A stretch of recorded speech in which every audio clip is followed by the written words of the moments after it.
வணக்கம் மங்கர் உலகம். நான் உங்கள் சரசா சங்கர். நான் நல்லா இருக்கேன்ப்பா. நீங்களும் நல்லா இருக்கீங்களா?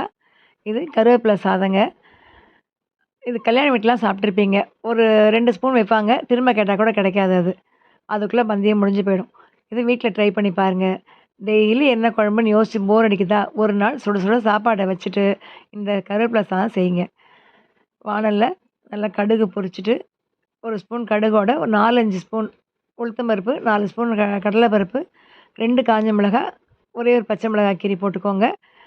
உங்களுக்கு காரம் வேணா எக்ஸ்ட்ரா போட்டுக்கலாம். ஒரு 10 மிளகு, ஒரு 1/4 ஸ்பூன் சீரகம் போட்டு, பெருங்காயம் போட்டுட்டு, இந்த போட்ட பருப்பெல்லாம் நல்லா பொரிஞ்சு வரும்போது, கருவேப்பில நல்லா 2 கைப்பிடி இருந்தா போட்டுக்கோங்க. என்கிட்ட கொஞ்சம் தான் இருந்துச்சு. தாராளமா போட்டுக்கலாம். போட்டுட்டு, அந்த எண்ணெயிலேயே அந்த கருவேப்பிலையும் நல்லா பொரிஞ்சு வந்துடணும்.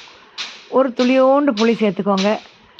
ஆற வச்சுட்டு, மிக்ஸியில போட்டு உப்பு சேர்த்து, நல்லா ப்ரெஸ் பண்ணுங்க. சூப்பரா ரெடி ஆயிடும்.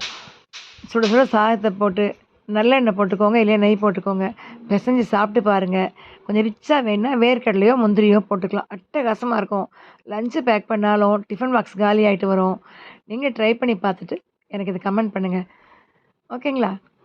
ரொம்ப ரொம்ப சூப்பரா இருக்கும். இந்நாள் இனிய நாளாகட்டும். பாய்.